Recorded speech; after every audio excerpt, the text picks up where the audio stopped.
Nah, ya kita sambung ya. Kita sambung kembali jurnal kita. Biar dia enggak ini.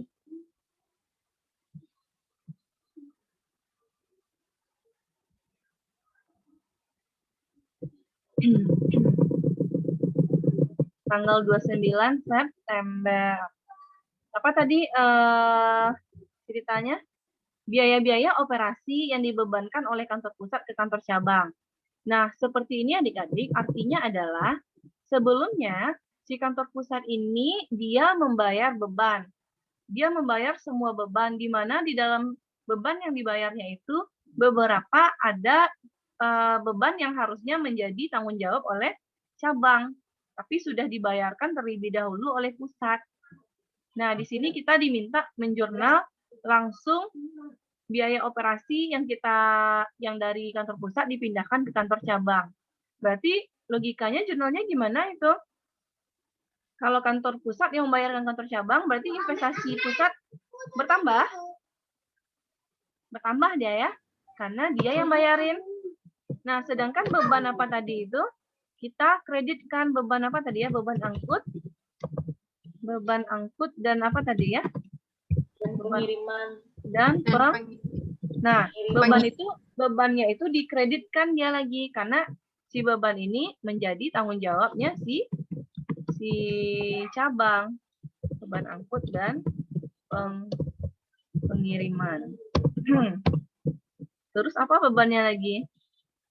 Beban asuransi, beban bank.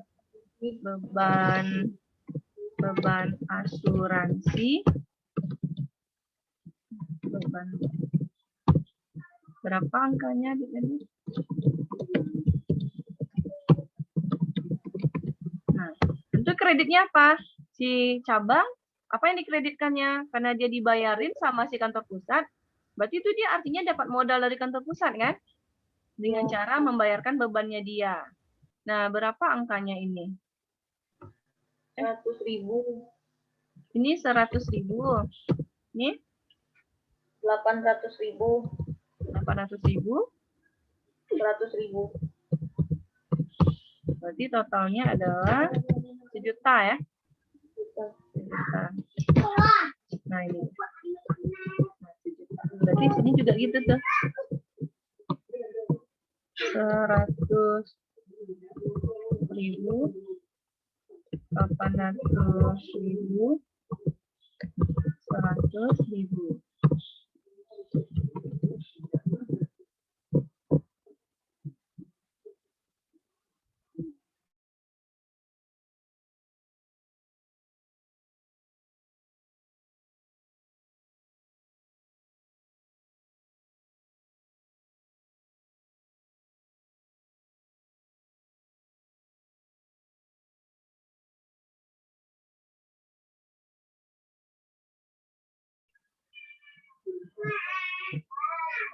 Nah, tanggal berapa lagi adik-adik? Tanggal 30 September. 30 September. 30 September. Oh, persediaan barang dagang yang ada di cabang senilai 4 juta. Yang ada tuh maksudnya yang tersisa ya adik-adik. Nah, ini berarti kalau persediaan akhir tuh kita disuruh ngapain ya biasanya kalau di siklus akuntansi? Masih ingat nggak PA1 kita itu? Kalau sudah ada aja berbunyi kalimatnya persediaan tersisa sekian. Jadi kita disuruh bikin apa? Ada yang ingat? Disuruh bikin jurnal. Ingat ya? Jurnal penyesuaian. Nah, ini berarti kita disuruh buat jurnal penyesuaian ini ya adik-adik ya. Nah, kenapa jurnal penyesuaian, Kak? Kenapa kok kata-kata tersisa itu kayak gitu? Iya, karena kalau dia bilangnya persediaannya tersisa sekian, berarti dia sudah melakukan stock of name. Ya, stock of name itu apa? Melakukan perhitungan. Ya, betul. Menghitung persediaan kita yang ada di gudang. Hitung fisiknya satu-satu. Nah, ternyata barang itu adanya 4 juta katanya. Berarti kita harus bikin jurnal penyesuaian. Nah, di sini ya, kita bikin judulnya jurnal penyesuaian. Karena datanya itu yang hanya diketahui itu hanya data si kantor cabang, berarti yang kita bikin hanya kantor cabang aja dulu ya. Kadang ada soalnya tuh lengkap, kantor pusat juga ada. Jurnal penyesuaian. Salah taruh ya betina. Jadi harusnya di sini. Nah, siapa yang ingat bagaimana cara kita membuat jurnal penyesuaian untuk persediaan barang dagang? Sistem periodik. Ada yang ingat? Ya, ini kodenya. X berarti apa ya? X berarti apa ya? X Besar laba rugi. Ya, teman. X besar laba rugi. Kan laba rugi itu ya? X besar. Kenapa ya X besar namanya laba rugi ya? Nah, nanti terjawab ya. Pada persediaan BD, barang dagang. Terus persediaan BD pada Besar laba rugi. Nah, kan gitu ya. Nah, yang mana kita isi? Nah, ini kakak kasih kode ya. Yang di sini, ini kode aja nih. Ini ambil yang sebesar barang dagang awal kita. Ini ambil barang dagang akhir kita. Maksudnya, gini, persediaan barang dagang itu saldo normalnya di mana adik-adik? Kan debit ya. Nah, persediaan kita yang sebenarnya itu yang mana? Persediaan kita yang sebenarnya itu adalah yang akhir. Yang kita hitung berdasarkan stock of name. Sehingga jurnalnya persediaan barang dagang awal itu kita habiskan, makanya kita kreditkan dia, kita munculkan persediaan barang dagang akhir. Makanya jurnalnya seperti ini. Nah, persediaan barang dagang awal kita ada berapa? Ada nggak di sini persediaan barang dagang awal kita? Neraca awal kita ada nggak? Neraca awal kita? Nggak ada kan? Nggak ada. Karena ini perusahaannya baru berdiri kan. Nih, PT Asari baru membuka kantor cabang pada awal September. Maka dia tidak memiliki posisi keuangan yang awal. Sehingga ini nggak diisi ya. Nih, tapi tetap kakak bikinkan, apa namanya nih? Tetap kakak bikinkan formatnya ya. Biar nanti di soal yang lain kita tahu jurnal lengkapnya seperti ini. Nah, barang dagang akhir kita ada diketahui tadi. Ada sebesar 4 juta. Berarti kita menjurnal ini 4 juta. Ini juga 4 juta. Ini enggak kita isi ya. karena tidak ada. Nggak usah Kak bikin lagi. Nah, habis itu di siklus akuntansi udah kita bikin jurnal penyesuaian. Ngapain kita lagi? Kan kita bikin worksheet gitu ya, abaikan worksheet di sini. Apalagi? Bikin laporan keuangan, abaikan dulu. Bikin apa lagi? Jurnal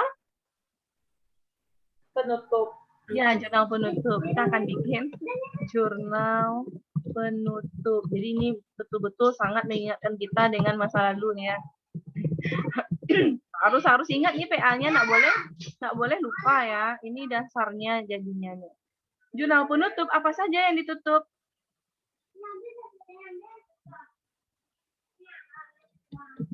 Apa saja yang ditutup pada jurnal penutup? Ayo, apa aja ya? Apa aja? Ya, itu namanya akun nominal. Akun nominal itu akun laba rugi. Akun laba rugi itu adalah pendapatan dan beban. Itu kita tutup dia semua. Yang kedua apa kita tutup lagi? Jika ada prive kalau di perusahaan perseorangan ya. Prive di perusahaan perseorangan, dividen di PT ya. Nah, yang ketiga apa yang kita tutup? Laba kita atau rugi. Nah, itu yang kita tutup adik-adik. Jadi yang kita tutup itu ada 3 ya. Akun nominal 1, akun-akun laba rugi. Jika ada prepay atau dividen, terus kita tutup laba kita atau rugi kita.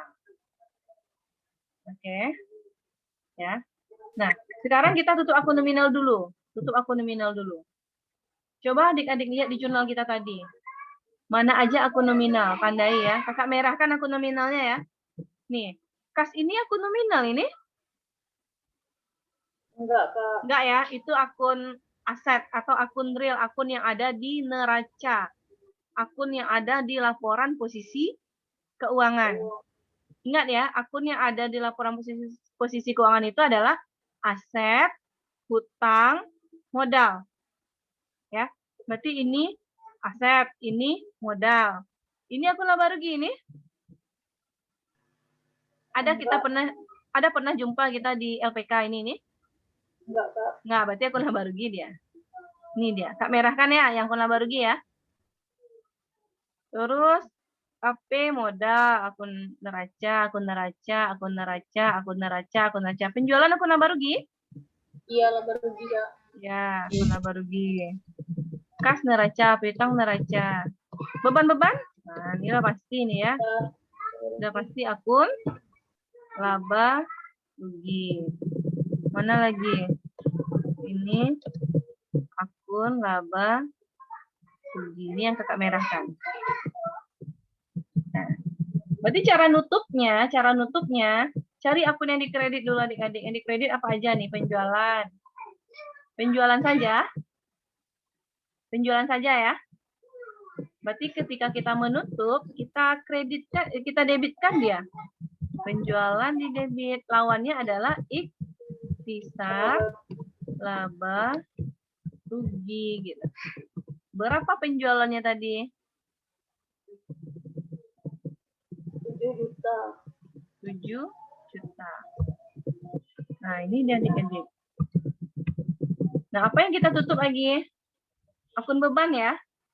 Akun beban kita itu, ini nih, yang di debit. Ini ada di debit, kakak copy aja. Kakak copy. Berarti kalau dia debit, kita nutupnya kita kreditkan ya. Kita kreditkan. Apalagi tuh? Akun beban-beban, kakak copy semua. Kita kreditkan. Akun beban-beban ini. Kita kreditkan. Nah, apa yang di debit? Berarti apa lawannya? Laba rugi. Lawannya adalah ikhtisar laba atau rugi ya.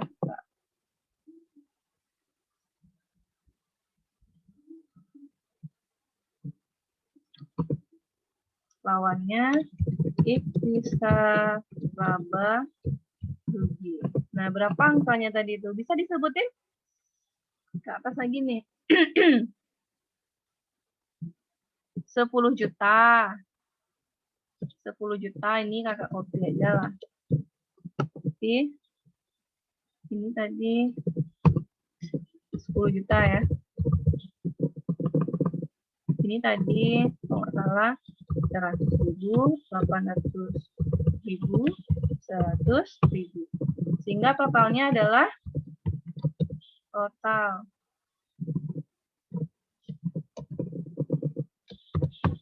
totalnya 13 juta 50. Udah kita tutup akun laba rugi kita adik-adik. Apalagi yang mau kita tutup? Ada kita prepay ataupun kita dividen? Nggak ada ya? Nggak ada. Kalau kakak perkecil gini jelas? Masih ya? Jelas, Kak. Yang pakai handphone jelas? Jelas, Kak. Yang pakai handphone jelas? Jelas, Kak. Oke. Nah, kan udah kita tutup tuh, penjualan udah kita tutup, ini beban udah kita tutup, berarti prepay dividen nggak ada, berarti kita nutup apa nih lagi nih? Nutup laba atau rugi. Nah, bisa nggak? Dari mana kita tahu kita berlaba atau rugi nih? Gimana cara mencarinya? Tanpa membuat laporan laba rugi. Kita gunakan bukan Buku besar ya, buku besar bentuk apa nih namanya? Buku besar bentuk T. Buku besar bentuk T, kan gini ya.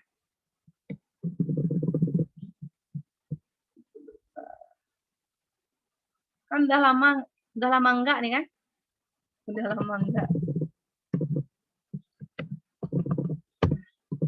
Kita coba ikhtisar, laba, rugi tadi ya akunnya. Kita posting deh adik-adik untuk mengetahui ini untung atau rugi. Nah, kita lihat ikhtisar laba rugi kita yang pertama dari jurnal penyesuaian. Ada ikhtisar laba rugi kita di kredit ya. Di kredit apa nih? 4 juta.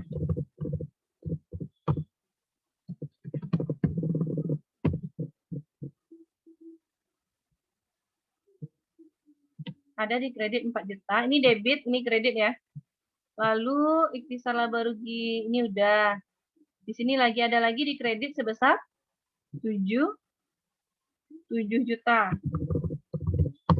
Lalu ada lagi di debit sebesar 13 juta, di debit ya. 13 juta 050. Habis itu nggak ada lagi ya. Kita jumlahkan ya adik-adik.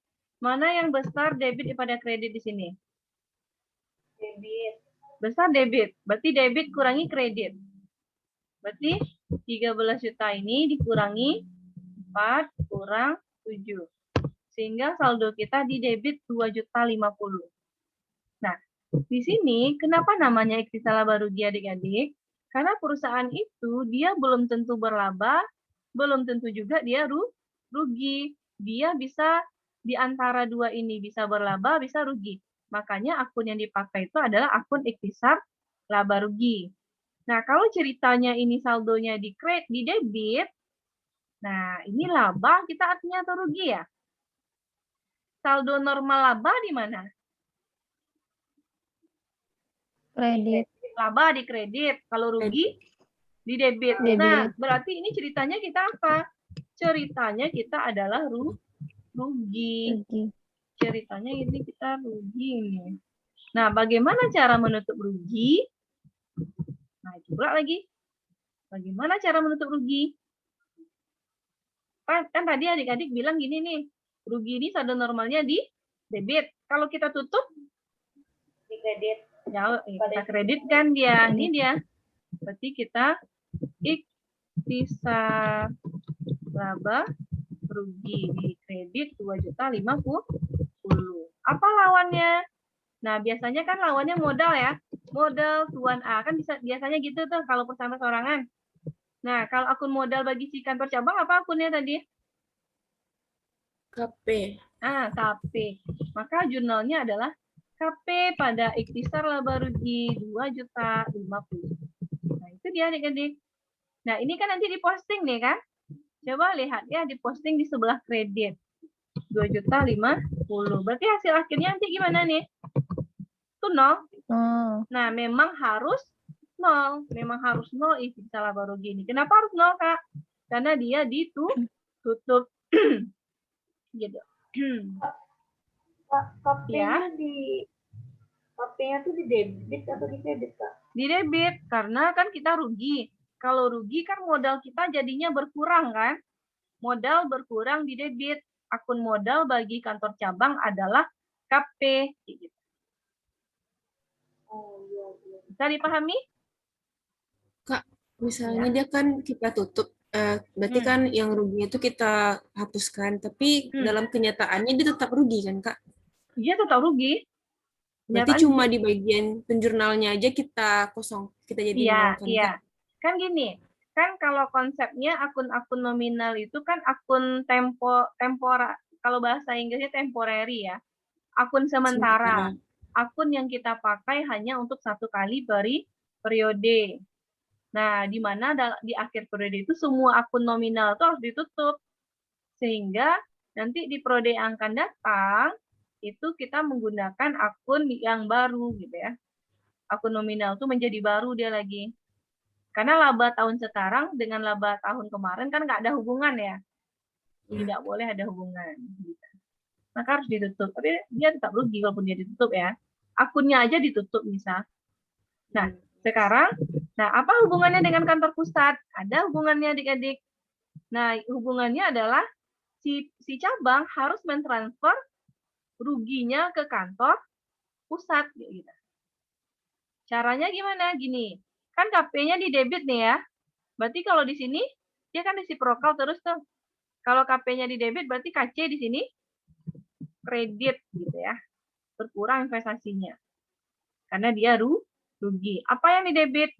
Rugi dari KC sebesar 2.050.000. Nah, itu urusannya adik-adik.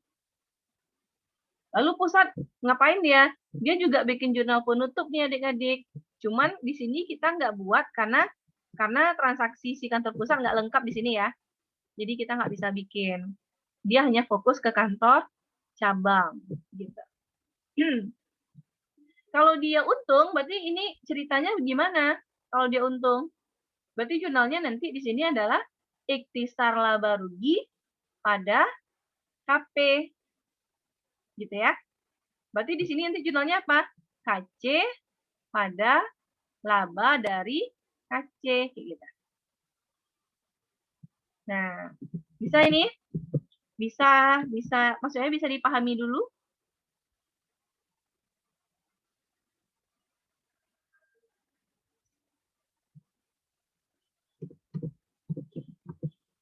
Simpan sebentar aja dulu ya. Nah, kalau kita harus butuh banyak latihan ya. Coba adik-adik buka halaman berapa tuh ya? Oke, berapa ya? Oh. Ada bahan kakak semuanya yang kakak kirim itu di print adik-adik?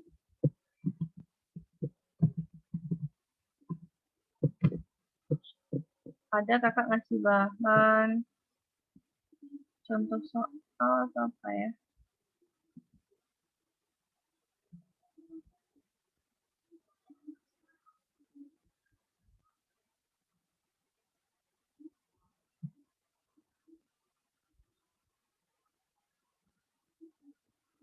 Sembilan partisipan. Bukan ini belum lagi ya.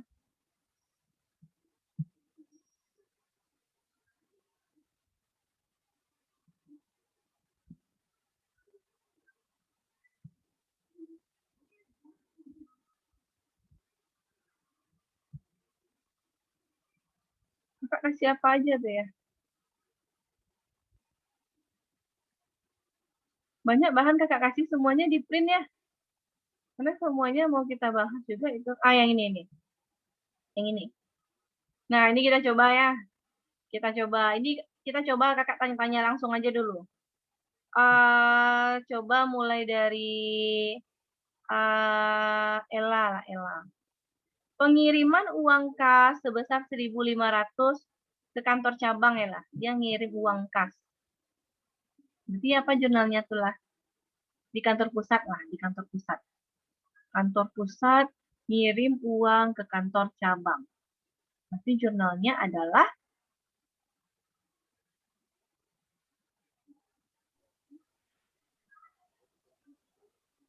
kalau pusat ngirim uang ke cabang, berarti itu uang pusat berkurang kan? Kas pusat berkurang, KC-nya bertambah. Berarti jurnalnya KC di debit, kas di kredit ya. KC debit, kas di kredit.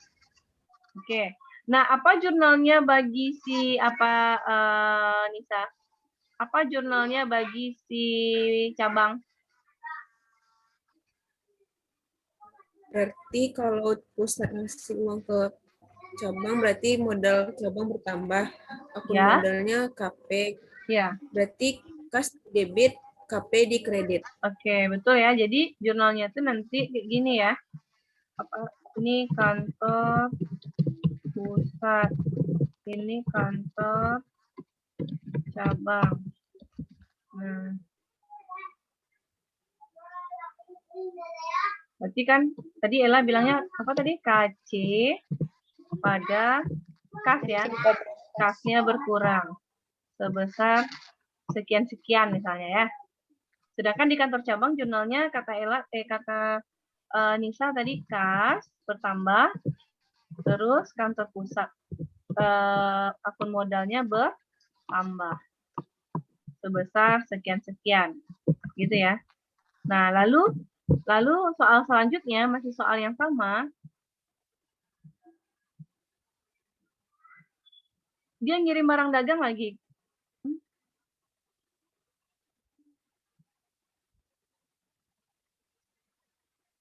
Dia ngirim barang dagang berapa nih? 6.000. Kalau dia ngirim barang dagang, apa jurnalnya ini Marwa? Pusat ngirim barang dagang. Pusat ngirim barang dagang. Pusat ngirim barang dagang. Apa jurnalnya Marwa? Berarti jurnalnya KC pada pengiriman barang dagang. Pengiriman barang dagang ke KC gitu ya. Sebesar 6.000. Terus apa jurnalnya bagi kantor cabang? Siapa lagi ya? Andra ada kan?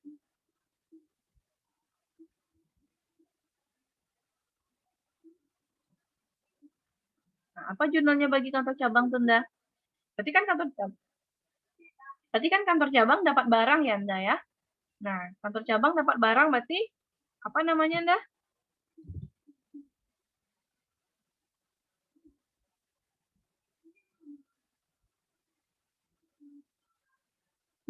Kalau Anda.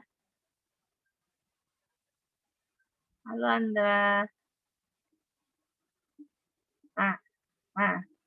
Next dulu ya. Ini dia penyakit kalau apa nih? Kalau Zoom nih. Siapa lagi ya? Andra. Selta. Siapa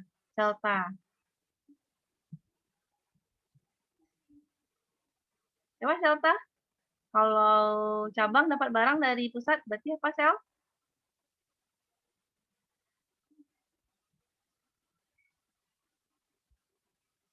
Halo. Selta. Siapa lagi? Salsa lah, Salsa. Ya, Kak. Ya, apa, Sal? Pengiriman barang dari kafe kafe.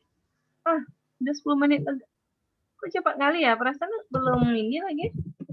Pengiriman BD dari KP ya namanya. Ya, Kak. Pada KP kayak gitu. Kayak gitu jurnal. Kita coba lagi next yang B. Next yang B.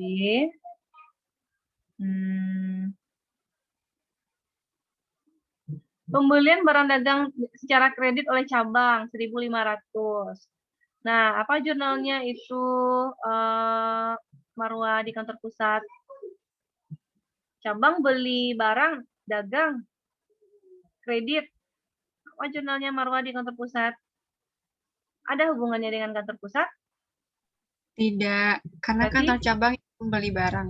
Oke, karena kantor cabang dia beli barang aja ke pihak luar. Berarti jurnalnya apa ya kalau sistem periodik beli barang?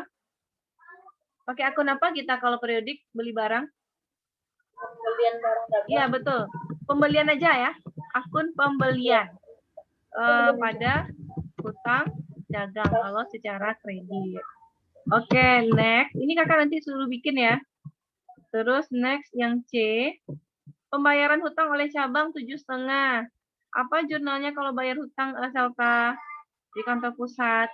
Ada hubungannya dengan kantor pusat?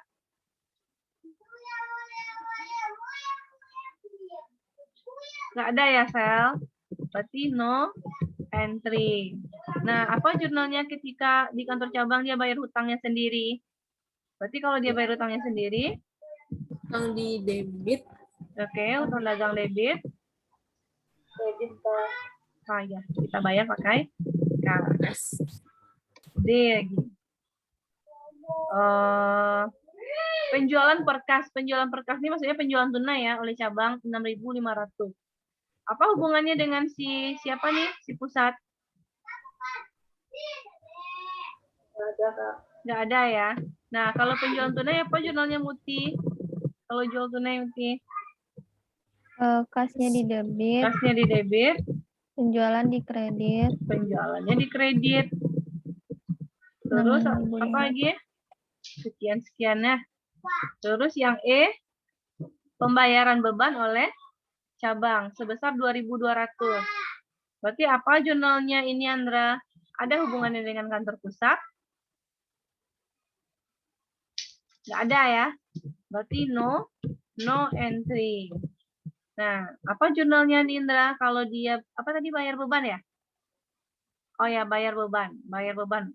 Kan nggak ada disebutinnya beban apa, kita bikin aja beban operasi. Apa jurnalnya nih, Indra? Kalau cabang bayar beban? Beban operasi, ada kas. Hanya kakak aja yang bisa dengar Anda nih, yang lain nggak ada. Nah, yang F lagi. F, lanjut. Pengeluaran perkas oleh kantor pusat untuk beban cabang. Nah, ini kakak nanya nih. Kakak nanya sama Marwa nih. Pengeluaran perkas oleh kantor pusat untuk membayar beban cabang. Nah, berarti kan si pusat bayar beban cabang ya, bayar beban si cabang kan Marwa, bentar ya, bentar.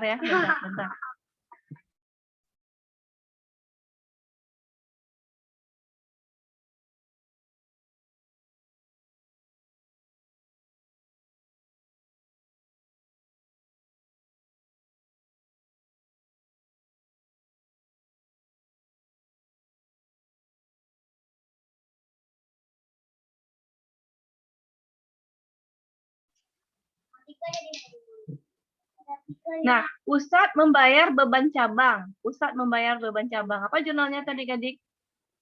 Itu kan pusat kan gini ya. Dia kan bayar pertama beban operasi pada kas. Kan pertama dia bayar tuh. Nah, tapi beban operasi ini punya siapa? Punya si cabang. Berarti itu beban operasinya harus dikreditkannya nanti. Ya kan? Nah, debitnya adalah KC. Terus apa jurnal bagi KC? Nah, itu adalah beban operasinya dia. Di debit, yang di kreditnya apa? Betul, KP. KC debit di sini, KP di sini, kayak gitu. Oke ya. Nah, gitu. Itu jurnal F. G lagi, G.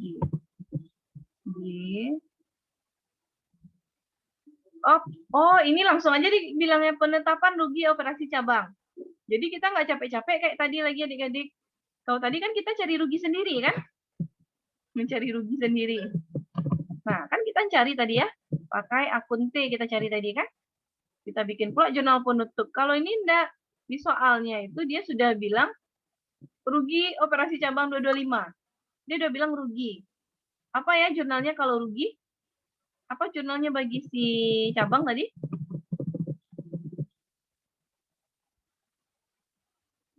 Masih ingat? Gini, kalau dia rugi, cabang ini, rugi sudah normal di mana? Debit. Nah, kalau rugi, kita kreditkan. Debit. Kita kreditkan. Apa ini debit? Nah, kalau kita rugi kan modal KP. kita berkurang. Berarti modalnya KP-nya berkurang. Rugi sekian-sekian. Nah, apa jurnalnya bagi si pusat? Bagi pusat adalah rugi dari KC pada KC ya, kayak gitu dia. Nah, ini jurnal yang dimintanya. Nah, jadi kita harus mahir dulu menjurnal biasa ya adik-adik. Harus mahir dulu. Nah, intinya yang kita pelajari di KPKC ini adalah menjurnal, buat jurnal penyesuaian, buat jurnal penutup, buat laporan keuangan gabungan. Sebelum laporan keuangan gabungan, jurnal eliminasi ya. Laporan keuangan gabungan, baru laporan ke keuangan. Nah, nanti adik-adik bikin ini di buku latihannya ya. Bikin ini di buku latihan. Oke. Yang tadi nggak kakak screenshot ya. Coba yang tadi siaran langsung. Ini aja direkam ya. Nah, ini dicoba. Nah, waktu kita masih ada sekitar 10 menit lagi. Nah, ini juga mau terputus 2 menit lagi. Tapi nanti kalau terputus, sambung dulu ya adik-adik. Sambung lagi. Karena kakak mau menjelaskan yang ini. Kita sambung ya. Kita sambung karena materinya lumayan banyak ini. Kan tadi sampai sini kakak nerangin ya. Nah, di sini lagi. Materi selanjutnya. Bagaimana kalau tadi kan kakak ngajarin cabangnya baru satu ya, baru satu. Nah, bagaimana kalau seandainya cabang kita itu lebih dari satu? Nah, kalau cabang kita lebih dari satu, maka ada transaksi tambahan, yaitu pengiriman aset antar cabang. Pengiriman aset itu bisa berupa uang, bisa berupa barang, gitu ya. Bisa berupa uang, bisa berupa barang. Nah, bagaimana pula caranya gitu ya. Nah, konsepnya yang mau kakak ajarkan di sini. Nah, contoh, perusahaan Asari mempunyai kantor pusatnya di Malang dan membuka cabang di 2 kota, yaitu cabang Surabaya dan cabang Solo. Kantor pusat Malang memerintahkan kantor cabang Surabaya untuk mengirimkan uang sejumlah 5 juta. Jadi dia gini adik-adik, si pusat ini dia memerintahkan si cabang Surabaya ini mengirimkan uang ke cabang Solo. Gitu ya. Dia memerintahkan mengirim uang ke cabang Solo. Nah, gimana pula caranya?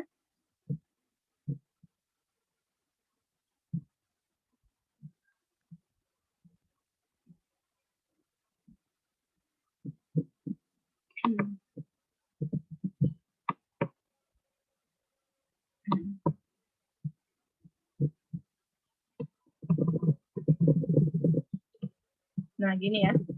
Nah, untuk yang perlu kita ketahui, kan pusat nyuruh cabang ngirim uang ya. Nyuruh si Surabaya ini ngirim uang ke Solo.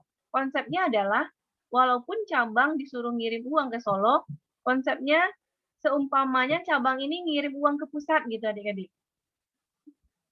Maksudnya tuh, seumpamanya dia ngirim uang ke pusat. Begitu juga Solo. Solo kan dapat uangnya dari Surabaya ya. Nah, konsepnya adalah Solo itu seumpamanya dia